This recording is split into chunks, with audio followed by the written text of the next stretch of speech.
Salut, c'est les Jérôme. On est enfin prêt à couler la dalle béton du nouveau plancher. Ça va être une grosse journée, alors la veille on a déjà préparé tout ce qu'on pouvait. D'abord en amenant tous les nouveaux sacs de ciment au plus près des bétonnières. C'est un chantier qui demande beaucoup de manutention, alors avoir tout à portée de main permet d'économiser du temps. On va aussi utiliser un super plastifiant dans notre mélange. Il nous en faut 160 ml par gâchis, alors on a pesé 160 g d'eau dans un récipient, puis marqué d'entrée le niveau correspondant. Ça nous permettra d'avoir rapidement la dose correcte de plastifiant à mettre dans l'eau de gâchage.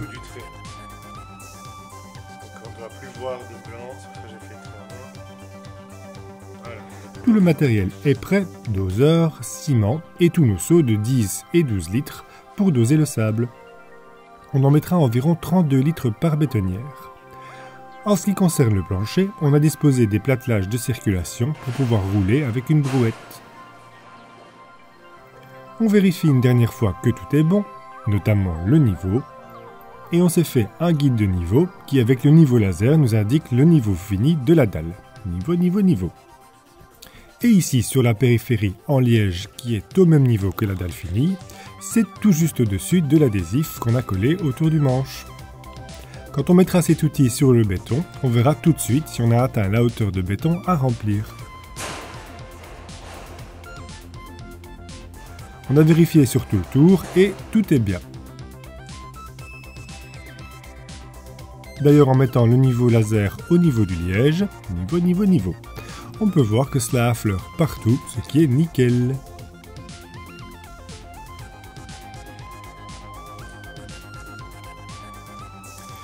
Bon, il y a juste un petit tracas au milieu de la dalle. Le laser touche l'armature. Ce n'est pas normal, mais en fait dans notre cas, c'est pas un problème. Car, on le rappelle, on a pris des poutrelles renforcées sans été, qui sont précontraintes et avec une contre-flèche non négligeable. Cela explique donc que la partie centrale des planchers est pour l'instant plus haute que la normale. Avec ce type de plancher, le litrage du béton est assez réduit et on ne doit rajouter que 4 cm de béton au-dessus des entrevous. C'est donc peu épais et la contre-flèche, qui est de l'ordre de quelques centimètres, fait ressortir le métal. Mais bon, en principe, avec le poids du béton, les poutrelles seront mises en charge et retrouveront une forme plane, faisant descendre les aciers. Enfin, en tout cas, on espère. Et voilà, c'est le jour J. Alors, commençons en premier mélange. Tous les seaux ont été remplis, et pour notre gâchage, on doit encore voir ce qui est le mieux, alors on va y aller progressivement. Et on ajoute le plastifiant. Cela sert à rendre le mélange plus plastique, d'où son nom, ce qui le rend plus liquide, passant d'une consistance S1 ou S2 à S4 pour une même quantité d'eau. Et donc ça sert à réduire la quantité d'eau dans un béton, ce qui est bénéfique à la fois pour sa résistance et pour le risque de retrait. Normalement c'est 13. Pour les sacs de ciment, on fait au plus rapide en coupant les sacs en deux parties égales à la pelle. Nos bétonnières ne permettent pas de mettre tout un sac à la fois, ce qui aurait été plus simple, mais le volume est trop grand. Alors à vrai dire, encore plus pratique, un coup de cutter tout du long, au centre, et hop! Nos sacs faisant 25 kg, on a donc 12,5 kg de ciment dans chaque moitié, et c'est sur cette base qu'on a calculé le volume de sable d'un mélange. Bon, c'est évidemment un peu imprécis, mais on l'a pris en compte et on s'est donné une marge pour être certain que quoi qu'il arrive, on ait toujours un béton dosé à au moins 350 kg de ciment par mètre cube. Et tous ces calculs sont très simples à faire. On aura autant de litres de béton que de quantité de sable et de gravier, ici de la grève, que l'on met dans un mélange.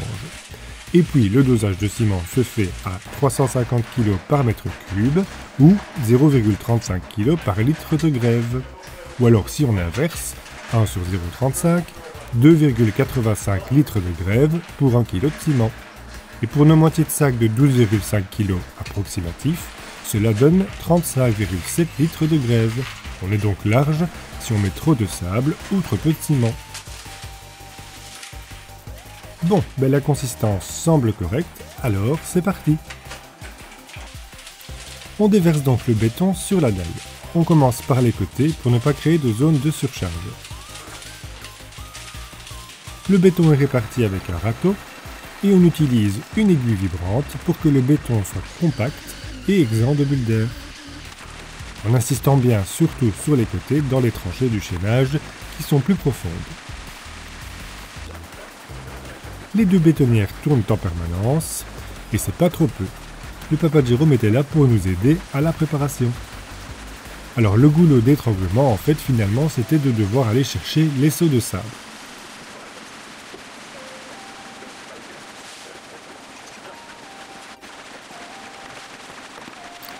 On remplit donc le volume de béton avant de former la surface. Mais voilà l'inconvénient d'avoir choisi ces poutrelles sans été. Comme elles ont cette contre-flèche qui doit être compensée par la charge du béton, il faut avoir recouvert entièrement la zone jusqu'à la poutrelle suivante pour pouvoir tirer à la règle. Cela pour être certain que la poutrelle est entièrement chargée et que son centre est au plus bas, ce qui assure non seulement que l'épaisseur de la dalle est suffisante, mais aussi que les aciers du treillis anti-fissuration sont correctement enrobés. On imagine que c'est beaucoup plus simple avec une toupie qui déverse quasi tout d'un coup, en tout cas beaucoup plus vite, et où on lisse ensuite. Les professionnels ne tirent d'ailleurs pas à la règle, il y a des outils pour former la dalle, dont le béton est souvent d'ailleurs plus liquide. Alors pourquoi est-ce qu'on n'a pas fait venir une toupie ? Eh bien parce que pour une moindre quantité, ce n'est pas toujours plus intéressant financièrement, mais surtout, n'ayant pas l'équipement et encore moins l'expérience, on a eu peur de se sentir dépassé par le déversement qui irait trop vite, et nous, derrière, qui ne pourrions pas suivre. Mais bon, malgré tout, on s'en sort. Le seul problème, entre guillemets, c'est que ça prend pas mal de temps avec les bétonnières pour avoir une poutrelle entièrement chargée, surtout pour le départ de la dalle, et le béton du début commence déjà à être un peu moins maniable, ce qui était un peu embêtant.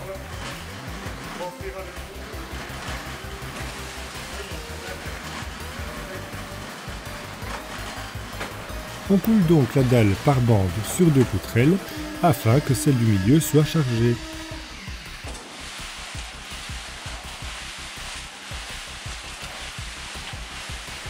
Tout est vibré, et puis on détermine le niveau et on a posé un petit morceau de carrelage qui servira d'appui. On forme la ligne entre le carrelage et la dalle déjà lissée. Et puis on pose une règle de tapissier comme guide au milieu. Et la règle pour tirer est posée entre ce guide et le liège sur les côtés qui est déjà au niveau de la dalle finie. Il n'y a plus qu'à tirer à la règle, en rebouchant éventuellement les endroits où il n'y a pas assez de matière.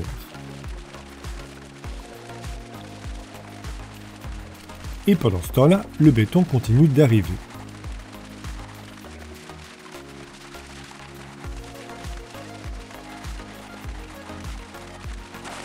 Pour terminer, on passe un coup de taloche pour lisser un peu tout ça. Voilà qui prend forme. Et comme attendu, le treillis ne dépasse pas du tout du béton. Ouf. Aller chercher les seaux de sable, c'est ce qui ralentit le plus la réalisation des mélanges. Alors on a un peu changé la méthode. Finalement, le mieux est de remplir des brouettes entières qu'on vient déverser sur place et on pourra remplir plus facilement et rapidement les seaux à la pelle.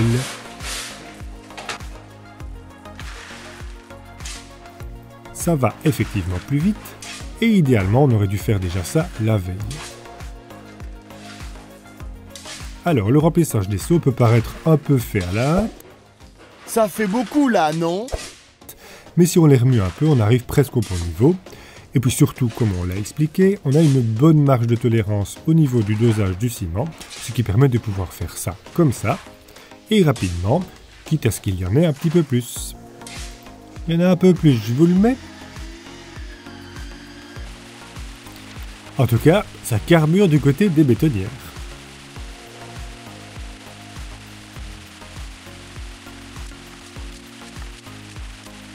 Allez, le temps file et il en reste encore.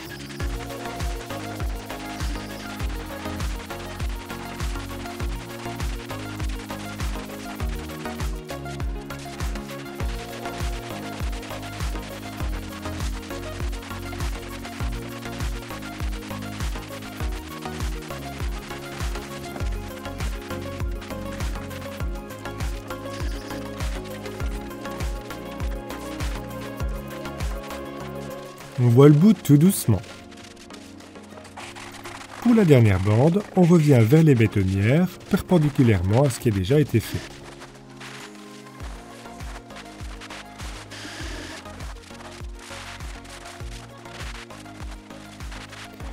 Et puis voilà, le dernier coup de taloche.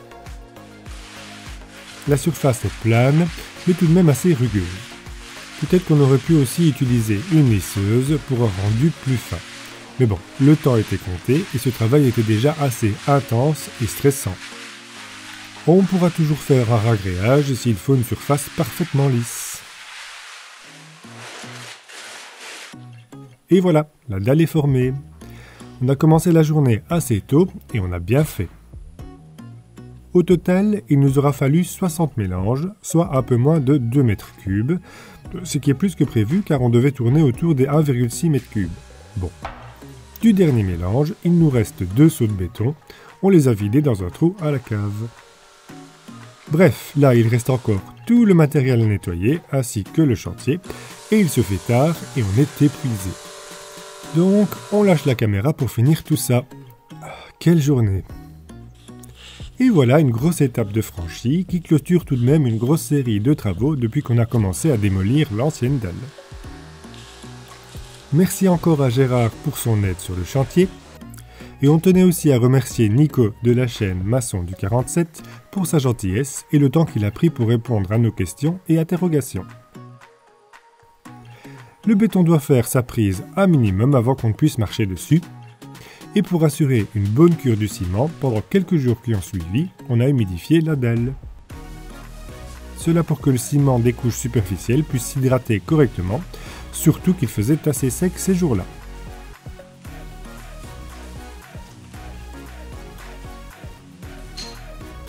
Merci d'avoir suivi cette vidéo. On espère qu'elle vous a plu. Portez-vous bien et à bientôt.